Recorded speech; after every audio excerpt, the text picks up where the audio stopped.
بھائی کی عمر 100 سال بڑھی اور دوسرے کی 100 سال سے چھوٹی ہوئی، تو آپ یہ بتائیں کہ وہ دونوں بھائی کون تھے اور ایسا کس طرح ہوا کہ دونوں بھائی ایک ہی دن پیدا ہوئے، لیکن ایک بھائی عمر میں بڑا ہو گیا اور دوسرا عمر میں چھوٹا رہا، لیکن ان کی وفات ایک ہی دن میں ہوئی۔ اور دوسرا سوال اس نصرانی بادشاہ نے حضرت عمر سے یہ کیا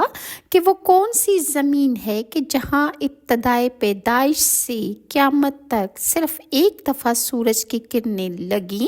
یعنی خطہ زمین کا ایسا کون سا ٹکڑا ہے کہ جس پر صرف سورج کی کرنیں ایک دفعہ پڑی تھیں، نہ کہ پہلے کبھی اس پر سورج کی کرنیں پڑی تھیں اور نہ آئندہ کبھی اس کو سورج کی کرنیں لگیں گی۔ اور تیسرا سوال اس نصرانی بادشاہ نے یہ پوچھا کہ وہ کون سا قیدی ہے کہ جس کے قید خانہ میں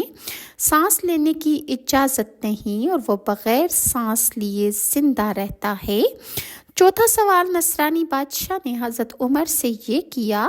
کہ وہ کون سی قبر ہے جس کا مردہ بھی زندہ ہوتا ہے اور قبر بھی زندہ ہوتی ہے، اور قبر اپنے مدفون کو ہر جگہ سیر کراتی پھرتی ہے، پھر وہ مردہ قبر سے جب باہر نکل کر کچھ عرصہ زندہ رہ کر وفات پا جاتا ہے۔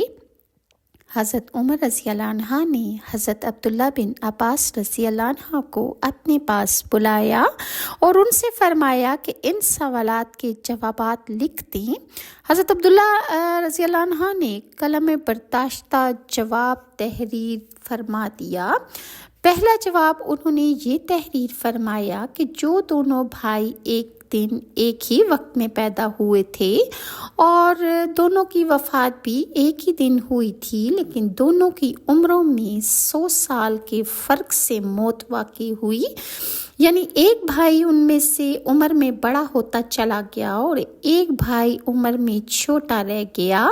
تو